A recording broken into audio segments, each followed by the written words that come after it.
Thank you, Mr. Chairman. Mr. Secretary, I'd like to just begin with a brief additional observation on the notification issue. For past several years, this committee has worked on a bipartisan basis to establish an oversight structure for cyber operations, for terrorism operations, and for sensitive military operations. And an oversight structure that allows the department to have the flexibility it needs to operate in a volatile, rapidly changing world and still give us the ability to exercise our duties under the Constitution. Now, the basis for all of those, in all three of those areas, is that we get timely, accurate information from the department. And this failure, even if it was ordered by the White House, undermines the ability to have that sort of oversight structure.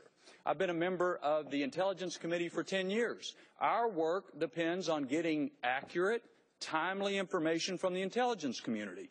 If the President can violate the law and say, no, in this case, we're not going to give you the information, it undermines the oversight process that we have with the intelligence community. So my point to you is it's not just about this incident. It's not just about somebody having their feelings hurt. This decision undermines a lot of the working relationship in all these areas of national security. And I think it's important that the whole administration understands some of the ramifications of this. Let me ask a specific question. Press reports indicate that Sergeant Bergdahl was captured by a Haqqani network commander and was held by the Haqqani network. Is that true? What I would prefer is, as I noted in the classified session, that we get into the specifics of the 15-6 commander's evaluation report that was done on the circumstances at the time of Sergeant Bergdahl's capture. I believe that was done in August of 2009. That's been sent up here, unredacted, sent up here yesterday, and I just as soon get into that in a classified well, I'm not, but I would say this, though. I would say this. He was in that report that the Army did. He was classified as missing / captive. Yeah. So I wasn't really focused on him. I'm trying to just to verify, as I understand, administration people have said clearly it was the Haqqani network that kept him. Well, the Haqqani network did have him through periods of time. This was another complication. Over a 5-year period, he was moved around. We had difficulty finding him and knowing where he was. Different groups held him. So the complication of Haqqani's being part of this, that's right. Okay, and it's also true that Haqqani Network is listed by the State Department as a foreign terrorist organization. Right. Okay. That's right. Let me just turn quickly. But we didn't negotiate with Haqqani. Okay, I think that's a subject we'll want to discuss more, if we must, in the classified session. But I think I want to make sure the record's clear on that. We engaged the Qataris, and they engaged the Taliban.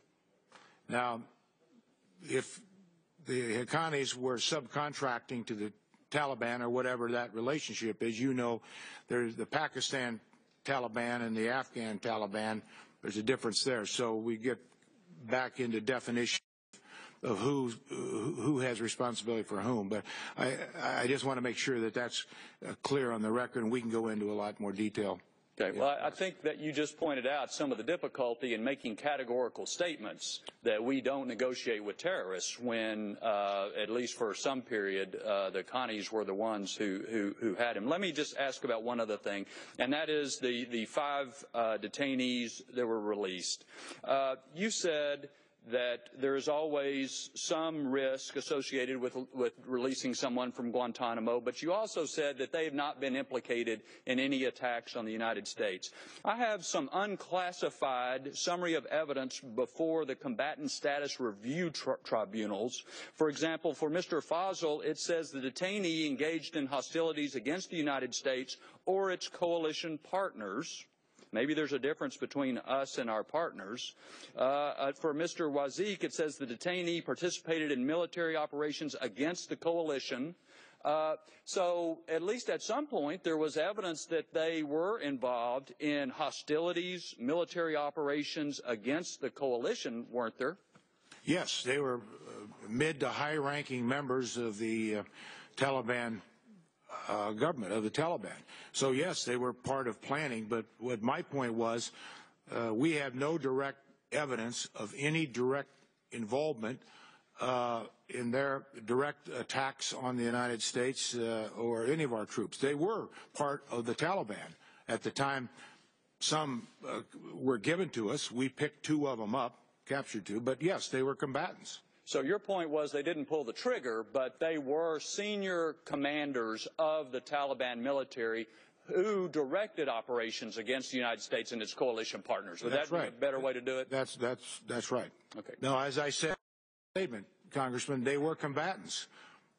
We were at war with the Taliban. There's no getting around that, and I made that point, I thought, pretty clearly. Thank you.